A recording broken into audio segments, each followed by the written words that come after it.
Okay.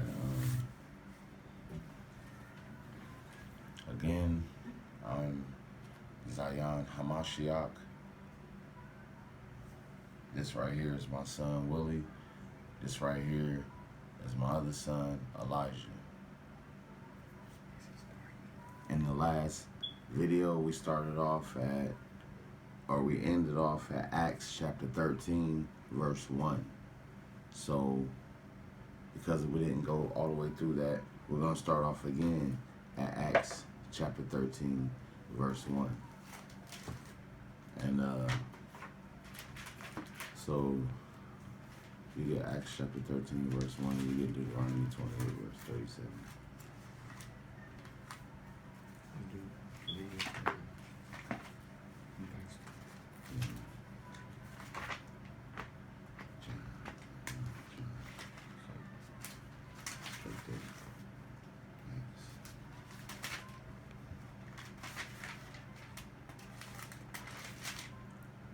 So we're going to bring this out starting off at the book of Acts, chapter 13, verse 1.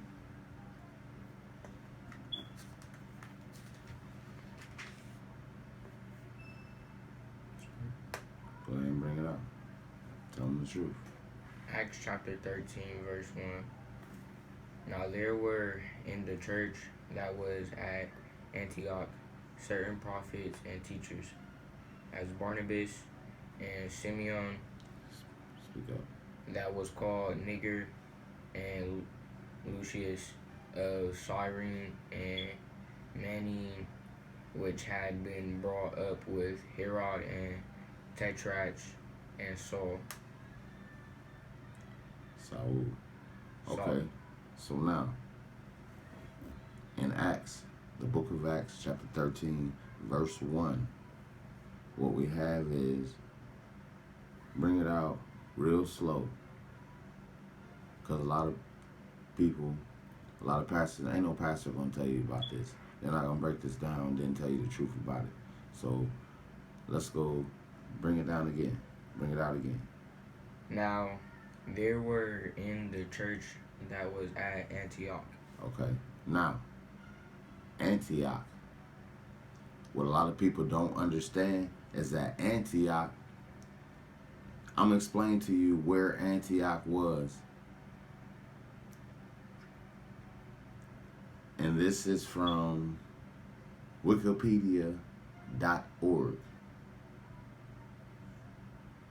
When Seleucus became king, he founded and named 16 cities in honor of his father, including the Syrian city of Antioch. Now, Seleucus was the general of Alexander the Greek. And a lot of people don't know that Alexander the Greek, his name is in the Bible. But I'm going to show you who Seleucus is. This is Seleucus right here. This is a white man. And this is who Antioch was founded by.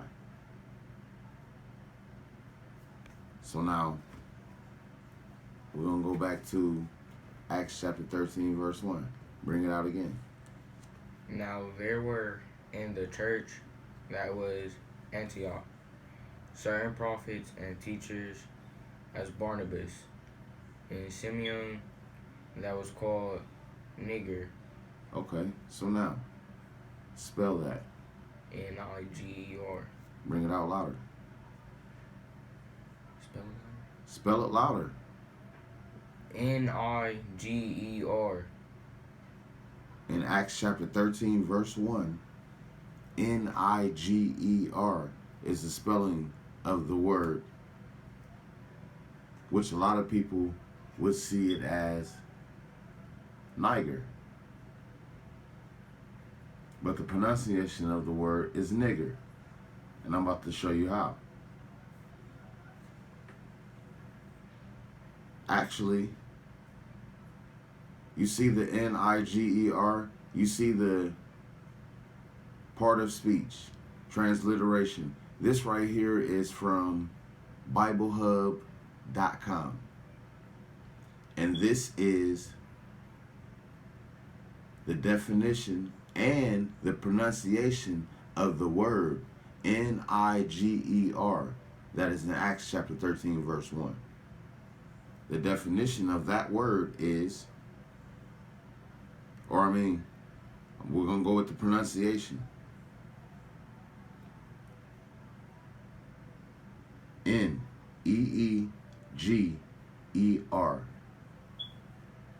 N-E-E-G-E-R is the pronunciation of that word. Nigger. Nigger is how you pronunciate it. Now, the definition of the word, which I'll show you, according to King James Bible Online.org, the definition of the word is black, a surname of Simeon. Acts chapter 13, verse 1, in parentheses. He was probably so called from his dark complexion. Definition of Niger, black. So the definition of Niger is black. N-I-G-E-R. It's pronounced nigger, but I'm going to show you how. But the definition of it is black. This is another definition from BibleStudyTools.com.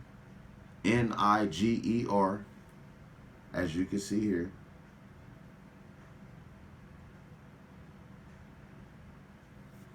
The definition: black, a surname of Simeon. In parentheses, Acts chapter 13, verse 1. He was probably so called from his dark complexion.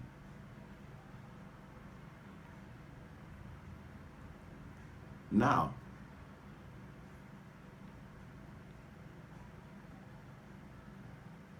I showed you the pronunciation of the word N-I-G-E-R in Acts chapter 13, verse 1.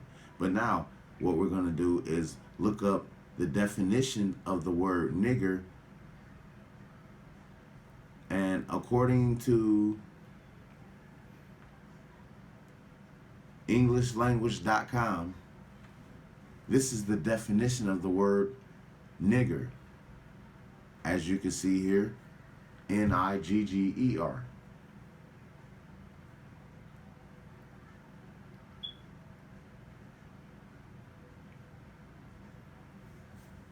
The definition of the word nigger: in the English language, the word nigger is an ethnic slur, typically directed at black people, especially African Americans. The word originated in the 18th century as an adaptation of the Spanish negro, a descendant of the Latin adjective N-I-G-E-R, which means black. It was used derogatorily, and by the mid-20th century, particularly in the United States, its usage by anyone other than a black person had become unambiguously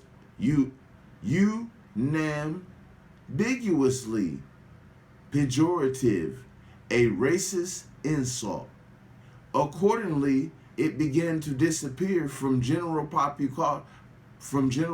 popular culture. Its inclusion in works of literature has sparked modern controversy. So now, the word nigger, N-I-G-G-E-R, according to the dictionary, derives from the word Niger, which both have a Latin root. They both come from Romans. The word nigger, Niger, in the Bible, and the word Nigger in the dictionary and the Bible, both come from the same place, from the same people, pronounced the same way. So now, let's bring out this one more time. Go ahead. Acts chapter 13, verse 1. Louder. Now there were in the church that was at Antioch certain prophets and teachers. Okay, now, what we already established was that Antioch was a place where white people was established. Alexander the Greek and his soldier Seleucus, his general, is who founded Antioch. We all know that Alexander the Greek that's a white boy. His army, them was white boys. So now, bring it out again from the top, loud. Now there were in the church that was at Antioch certain prophets and teachers, as Barnabas and Simeon, that was called Niger. Now, read it how it's pronounced. That was called nigger. Now, you got white people in Antioch, Greece, which is Rome. So we all know them as white people. Now, these white people called the Jews. Now, these Jews, according to the Bible dictionary definition, were called Niger. The definition is black, dark-skinned complexion person. The pronunciation, nigger. In one spot that I showed you, also nigger. So these Jews that were in Antioch, these black, dark-skinned, complected Jews were called nigger by white boys. According to the Bible. According to the Bible, these Jews, these Israelites, these black, dark-skinned, complected men were called niggers by white boys, according to the Bible. Now, bring it out again from the top and bring it all the way out. Acts chapter 13, verse 1. Now there were in the church that was at Antioch certain prophets and teachers, as Barnabas and Simeon, that was called Niger, and Lucius of Cyrene, and Manaen, which had been brought up with Herod and Tetrarch and Saul. We all know Saul was Paul. He was brought up with them.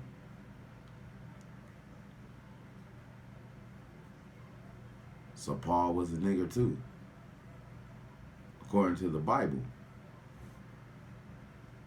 But now, let's bring out Deuteronomy chapter 28, verse 37, and see what that says about us being called nigger and other things. Let's bring that out. Deuteronomy chapter 28, verse 37. And thou shalt become an astonishment, a proverb, and a byword among all nations, whither the Lord shall lead thee. So now, according to the Bible, wherever the children of Israel are going to be sent, they're going to be a proverb, a byword, and an astonishment. Now let's break down the astonishment that they are. The astonishment Who is more astonishing than Love and Hip Hop? Who makes more? Look, these people make millions and millions of dollars off of watching us live recklessly and retarded, and in ways that we should not be living amongst each other. But not only that, rap music, period. Who controls that? They're not going to let you bring out a song that says, hey, me and my people, let's hook up. Let's do this. Let's all unite. They're going to tell you that that song ain't going to make no money, and they're not going to put nothing behind that song because deep down inside, that song can make a lot of money, because that's the type of song that we need. It's something to uplift us as a nation of people. But they're not going to allow that to come out. It's not going to play on the radio. And if it does, there's going to have the other side to it. They're going to tell you to come together. And then they're going to tell you to come together in a march. Let's come together at a memorial. Let's come together at the State House or the White House in Washington, D.C. But when you come together, the solutions that they have are going to be the same thing that they've had ever since we've been here, the last 400 years and some change. But now, look at Empire, Boondocks. Look at Black Ink. Now think about that show. Black Ink. Now, that show is based on shooting tattoos on people. Giving this man and that woman a tattoo. But on the show, you see less tattoos than anything else. All you see is people kicking it. You see fights. You see homosexuality. You see brothers hating each other, ready to kill each other. You see nothing other than black people living destructively amongst each other simply because they're getting paid to. That's it, that's all. Because they're not shooting no tattoos. If you watch the show, you can watch all the seasons. You'll see a tattoo being shot here and there. But for the most part, they're not watching. That show is not a hit because of the tattoos that they're shooting. Think about it. If you've ever seen it, think about it in your brain. One tattoo that's been shot. Think about it.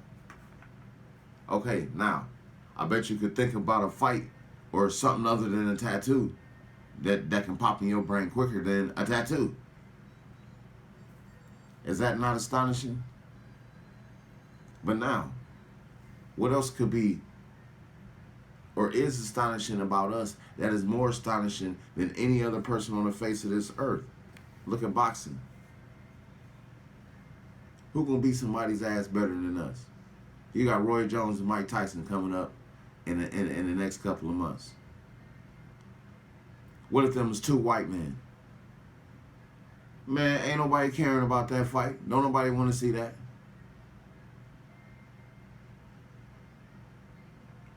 But at the same time, though, who do you know that can fight better than us? Who do you know that can play football better than us? Basketball. Who do you know that can run better than us? Or faster than us? Track. Who can dance better than us? Who can sing better than us? Who can do anything better than us? If we walk down the street, we walk down from that street to the other end. Man, that's going to be something smooth to see. hey, that's gonna be one of the best things that you've ever seen. Even if you're one of us. But when you walk down the street, every other nation wants to walk down the street the way that we walk down the street. And they even put names on it. But what about the way that we talk? Everybody want to talk like us. Everybody want to rap. Everybody want their voice to sound like our greatest singers' voices. Everybody want to be able to have a conversation and be able to come across as if they left that conversation feeling like they gave a Martin Luther King speech. Everybody want to, I mean, and only us can do that. Who can talk better than us in any conversation? Who can do anything better than us when it comes down to it? But at the same time, they say, hey, y'all Africans, but y'all don't look like Africans or do anything like Africans or walk like, and nothing we do is like an African. But they say the reason being is because we're deluded. We're the deluded version of an African. Now, if we're the deluded version of an African, show me an African that can do what we can do. I can show you one. As a nation of people, man, them us can't touch us in nothing that we do. But at the same time, we're the deluded version of them. How does that make sense? If we're the deluded version of them, how does all of these things that we top on the face of the planet, how come they can't invent nothing more than us? We the greatest inventors on earth. Can't nobody invent nothing more than we can. Can't nobody go through slavery like we can. Put another nation of people in slavery. They ain't gonna last through that no 400 something years. Not like how we did. No other nation of people on the face of this planet can do what we can do. That's it, that's all. And that's a fact. That's why we're so astonishing. We have our negative ways of being astonishing to where people are going to make millions and billions of dollars off of us being negative. And us having problems with each other. And us doing things towards each other. Even towards other people. As long as they can make money off of it, I mean, who going to do it better than us? Nobody. Even if it's on a bad level. Who going to be bad or more destructive than us? That's something to make money from. And they making it. Look at MTV, CNN, BET, Fox. Look at all the sports channels. Look at anything that you could think of. All the music channels. Anything that you can come up with. Who can do it better than us? Deuteronomy chapter 7 verse 6. The Bible say the same thing. We're better than all people on the face of this planet. We prove it every day. But they say that we Africans. But the Africans ain't doing what we doing. And that's a fact. But we're the deluded version. If we're the deluded version, they should be getting it in way harder than us. Because we deluded. So whatever we doing, they should be able to do that on top of what we doing 5, 6, 7 times. Look how long we've been over here. So now, we're going to move on from there. But we're going to go to Deuteronomy chapter 28, verse 54. Bring that out. Deuteronomy chapter 28, verse 54. Because the scriptures say that all these things is what's happening to the children of Israel. And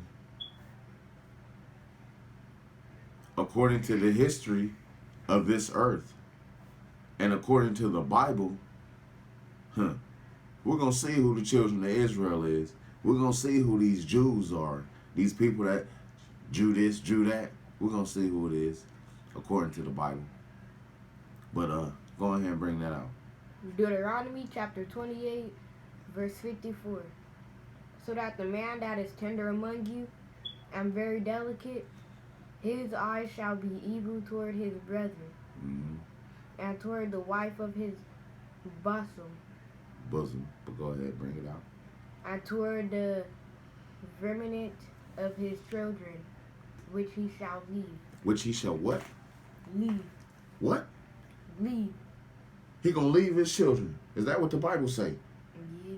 Okay, so now let's bring this out real slow.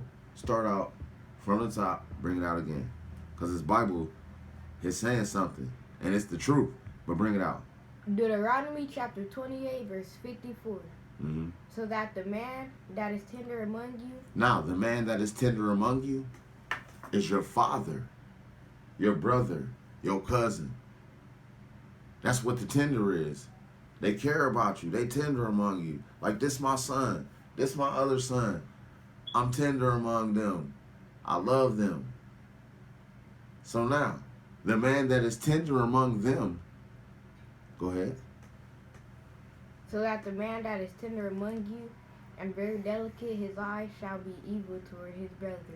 His eyes shall be evil toward his brother. Now, according to the Bible,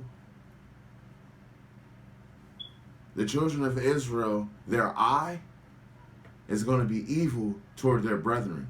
The people that they're supposed to be delicate, the people that they're supposed to be tender among, the people that they're supposed to love, their eye is going to be evil towards those people. Now, any place that you go on the face of where the children, put it this way, any place that you go on the face of this earth where we were sent, the number one thing that you will find is what they call black on black crime. Now, black on black crime is a curse placed on the children of Israel. These brothers' eyes is going to be evil towards their own brother. Who can kill somebody quicker than us? Who gonna kill somebody for stepping on their shoe? What about spilling the drink? The drink only costs $2. You don't bump this brother. You done spilt like 25 cents worth of the drink. So in the end, he still got $1.75 worth of the drink left.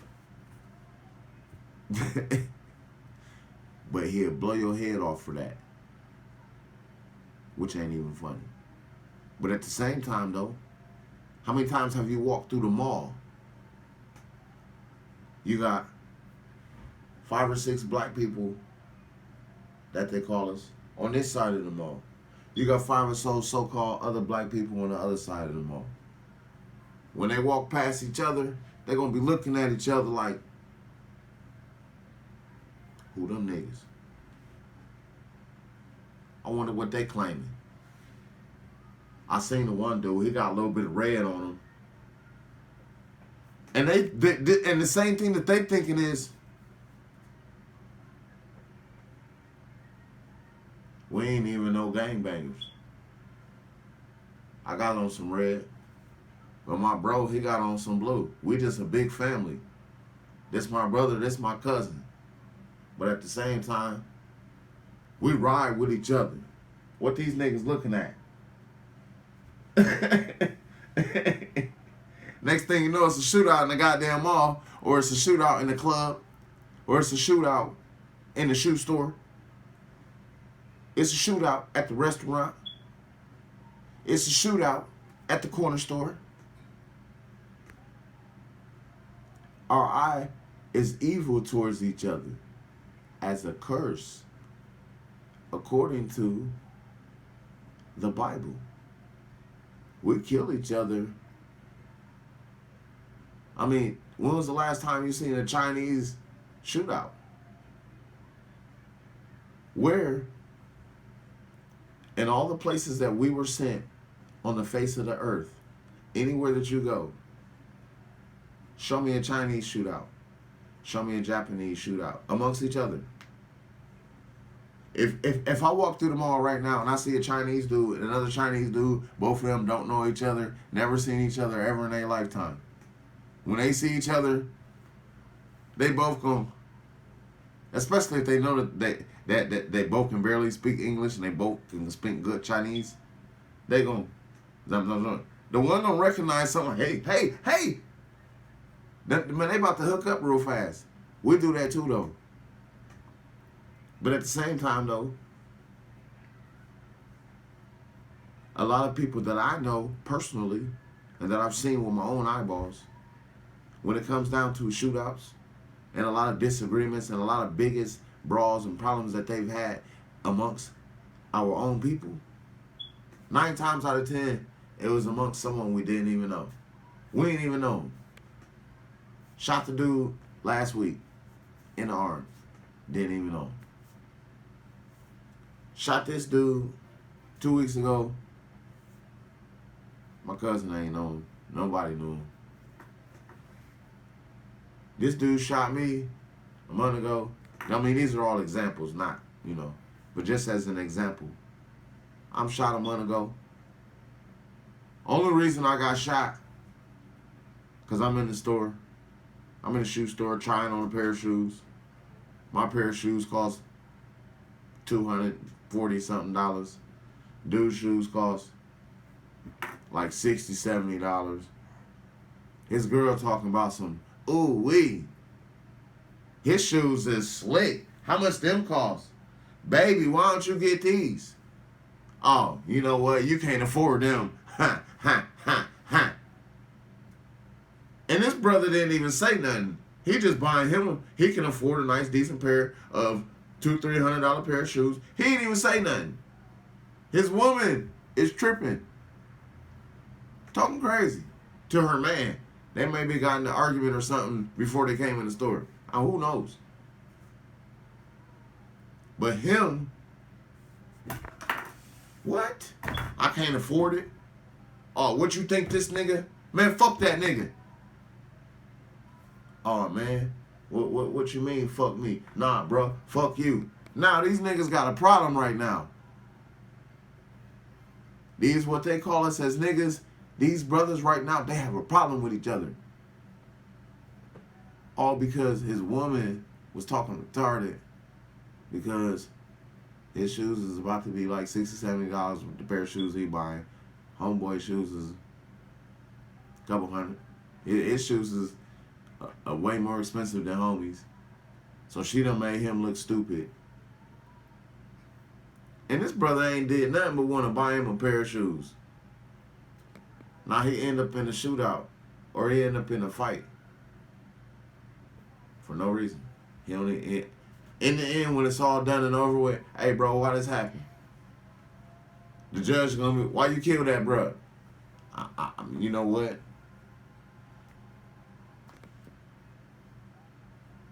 I killed him because, man, this girl was tripping and I killed him. Because I thought he was gonna kill me. And he pulled out his gun. So I shot him. Now you're doing life in prison. And you didn't do nothing but go to the store and try to get you a pair of shoes.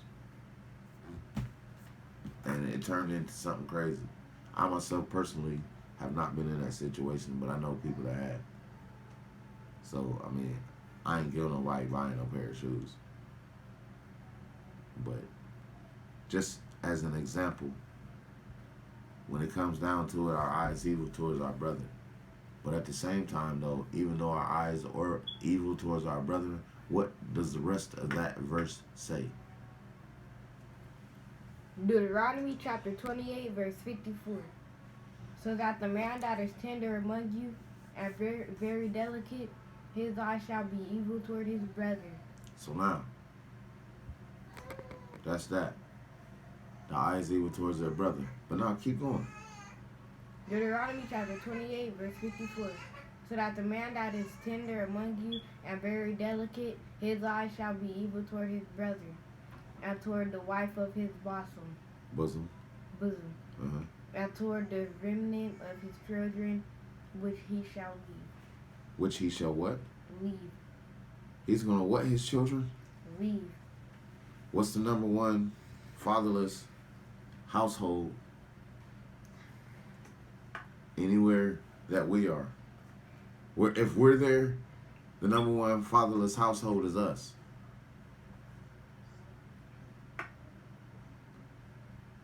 I mean, you could be one of us as a man dealing with a white woman, a Chinese woman, Japanese woman, a Russian woman, an East Indian woman. All of their parents is gonna say, you know that nigger about to leave you once he gets you pregnant. I don't know why you dealing with them niggers. They gonna get you pregnant and then they gonna leave you. And you, no, mom, I love him. And then in the end, he done left you.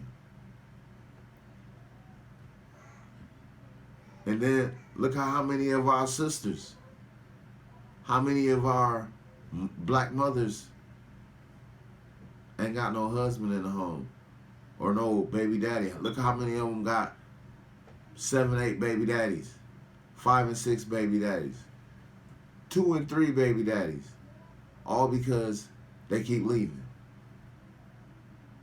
Want to have a baby with you. Everything is beautiful. He loves you. Oh, y'all about to be together forever. Then he leaves you. And then the next one leaves you too. And then the next one leaves you.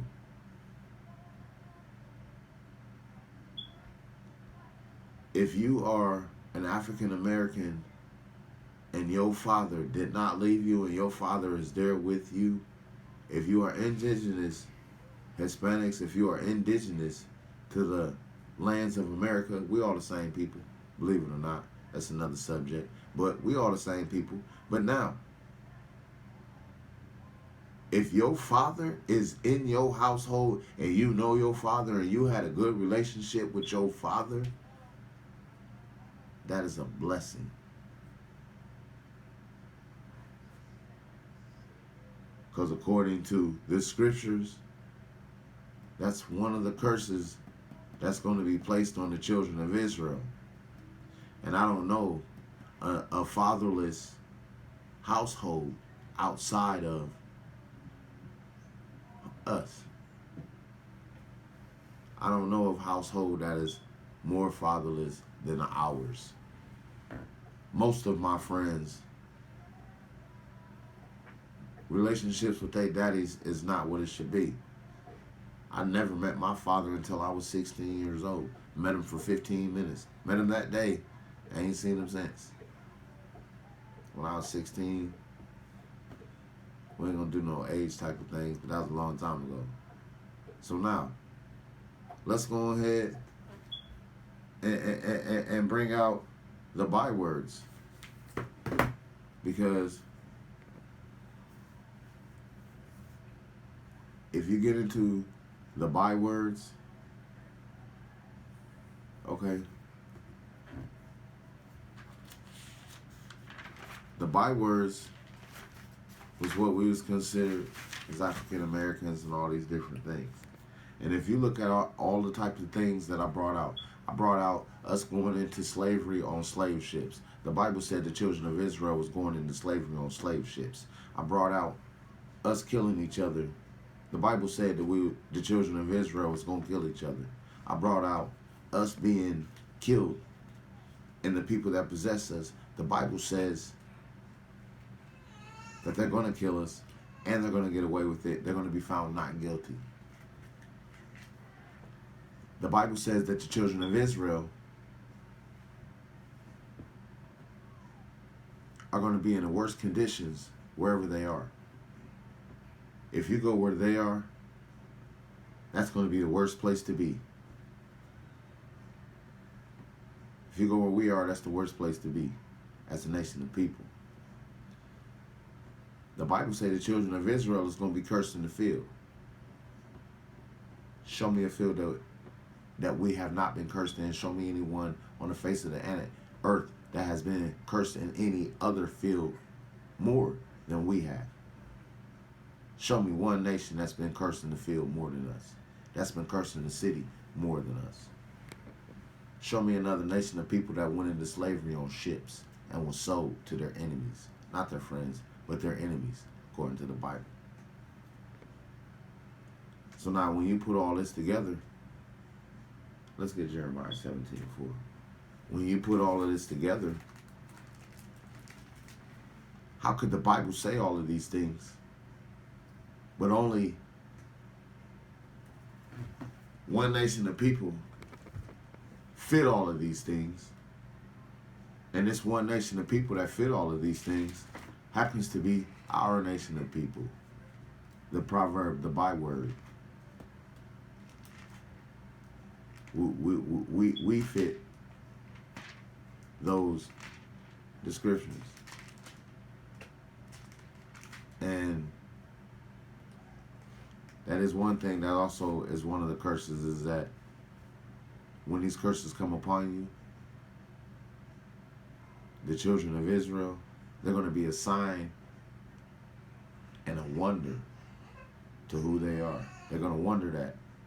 They're always going to wonder that. It's going to be a sign, though, also. The people that fit these curses, it's a sign that, hey, these people are the children of Israel. And the reason being is because the children of Israel, one of the things that we did is this right here. Bring it out. Tell them the truth. Jeremiah chapter 17, verse 4.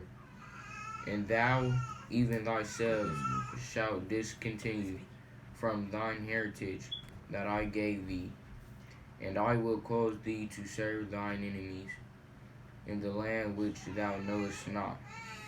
For ye have kindled a fire in mine anger, which shall burn forever.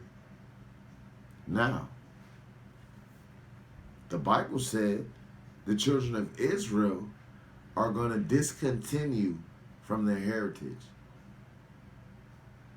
They're not going to know who they are at some point. At some point, they're going to think that they're a proverb or a byword. They're going to think that they niggas. They're going to think that they African Americans, a damn hairstyle.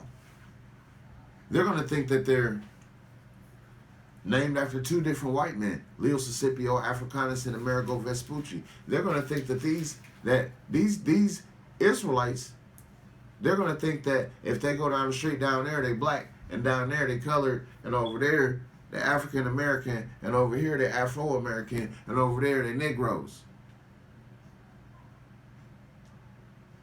You know what I mean? So now, when it comes all the way down to it, all of these things are going to happen to the children of Israel. And the truth about it, though, when you get into the scriptures, more than this is what happened. It goes way deeper than this. I'm just bringing it out kind of lightly. But it goes way deeper than this. But a lot of these things are going to happen to the children of Israel. But now, when you sum all these things up and you put them into, say, a category, the greatest people on earth that I've ever seen oppressed, if you read it into the scriptures and you read about the children of Israel when they was in Egypt, and you read about all of that, what they was going through,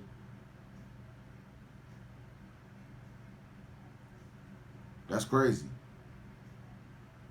And then when you line it up with the truth and the facts of all the things that have happened on the face of this earth, and all the things that have happened to us in the transatlantic slave trade from that point until now, and even before then, when Christopher Columbus touched down on this soil, that was doomsday for us as a nation of people. That wasn't nothing cool for us. So now, Christopher Columbus is in the Bible also. So is Alexander the Greek. Alexander the Greek is in there by name too. But we're not going to steer away from the subject at this point. But when you sum all that up, that's oppression. I don't know anyone that has been more oppressed than us. And God said that the children of Israel are going to be oppressed. They're going to go through crazy slavery. And they're going to get there by way of ships. They're going to be called nigger. They're going to be called all kinds of other bywords and proverbs. They're going to get killed. Ain't nobody gonna take the blame for it. But now but now when it comes down to all of this oppression, this is one thing that God say about it. This is what the Bible say about oppression. Bring that out. Verse 40. Where was you at? Jeremiah chapter 17, verse 4. Okay, get Ecclesiastes chapter 7, verse 7. The Bible say, oppression, if you're a wise man, you should be mad. And as I brought out before, in Deuteronomy chapter 32, verse 7, never, ever, ever forget the days of old. They tell you to forget about slavery, but then they bring up Christopher Columbus. 100 and some change years before slavery. They celebrate Christopher Columbus every year and then tell you to forget about slavery. Why ain't we forgot about Christopher Columbus? Ecclesiastes chapter 7, verse 7. And one of the things about remembering the days of old is that this is one of the biggest reasons that we're in a position that we're in, is because they've taught us and trained us to forget about what they've done to us and to forget about all these different things that is in the Bible. Remember in the days of old, our ancestors followed the commandments, statutes, and laws. Our ancestors is not who you think your ancestors was, because our ancestors was not African people. These people in this Bible was our ancestors. And I'm going to finish bringing that out some too. And then I'm going to prove it to you historically. But now go ahead and bring that out. Ecclesiastes chapter 7, verse 7. Ecclesiastes chapter 7, verse 7. Surely oppression maketh a wise man mad. It maketh what? A wise man mad. A who man? Wise man. A what man? Wise man. So if you, just like the scriptures say, like I just said, if you're a wise man, all of this oppression, all of these things that we've been dealing with should make you mad. You should be mad about that. You shouldn't be feeling good. You should not be, oh, let's do this and let's walk down the street and let's break into somebody's building and tear it down, and let's say that we're doing it because we're mad about this and we're mad about that. Now, oppression should make a wise man mad, but a wise man would know and understand who he is. So if oppression make a wise man mad, then that wise man would also know why he's going through this oppression. That wise man would know and understand that we dealing with this oppression. You in Deuteronomy 28:15. We dealing with this oppression. We're dealing with all these things that happen to us. And we're dealing with it for one reason. It's only one thing that's going to change this to where we ain't got to deal with it no more. Because no man is going to redeem us. Like I brought out in Deuteronomy 28:64. We ain't going to be redeemed from this situation and what's going on to us by a man. It's not going to be done that way. Bring that out. Deuteronomy chapter 28, verse 15. But it shall come to pass, if thou wilt not hearken unto the voice of the Lord thy God, to observe to do all his commandments. To do what? All his commandments. What? All his commandments. Say it louder. All his commandments. Now God said to do all of his commandments, or we're going to be cursed. Or the children of Israel are going to be cursed. And I just brought out a lot of the curses that the children of Israel are going to go through for not following the commandments. Hand it to me. So now, this is why the children of Israel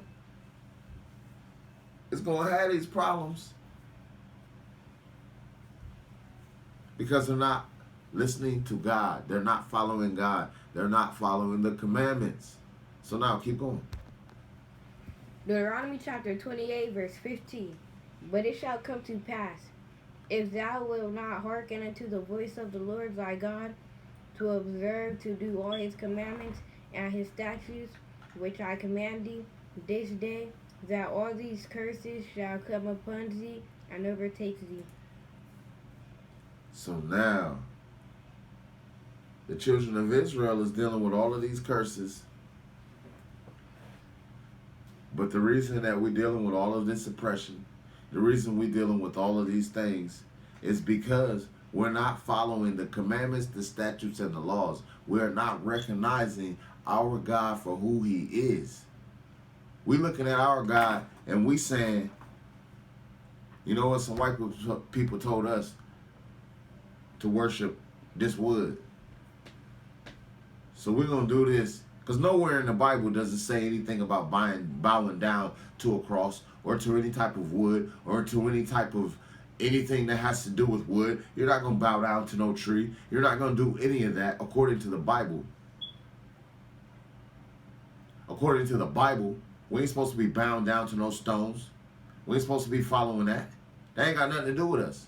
These is all different man-made stuff. Idolatry is what it is. It has nothing to do with the truth of who we are and what we're supposed to be doing as a nation of people.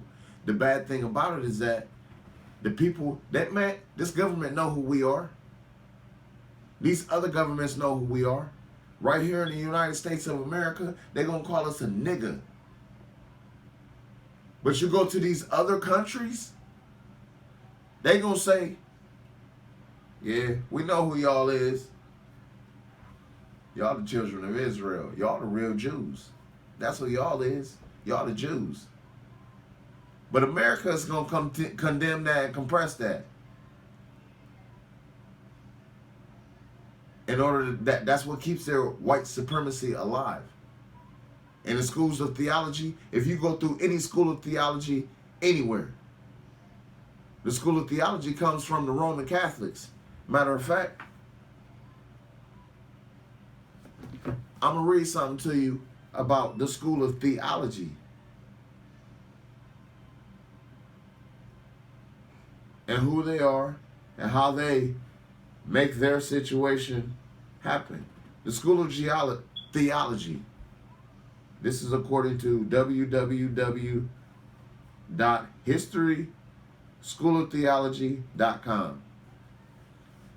Founded in 1857, St. John's was originally established to educate young men for the priesthood. St. John's Seminary was the first Catholic institution of higher education in Minnesota. From the beginning, St. John's educated monks for the priesthood, while also welcoming diocesan seminarians and members of other religious communities. The School of Theology comes from the same people that enslaved us and told us all of these different things that they told us. According to the Bible, envy thou not the oppressor, choose none of his ways. That's Proverbs 3:31. So now, if that's the case, then how can we live the way that we're supposed to be living according to our God, according to the truth, if we're learning it from the people that oppress us? The same people that condemn us, the same people that bring us down, the same people that kill us, the same people that put us in slavery, the same people that had us in them fields, the same people that do all of the things that they do to us and have always done ever since they had us in this captivity. So now, it's going down. And with that being said, one thing that we have to understand is a lot of pastors, school of theology, history teachers, they'll all tell you the law is done away with. You don't got to follow the law. Let's get Romans 3 and 27. And you get 1 John 3 and 4. Not St. John, not just John. Number 1 John, 1 John.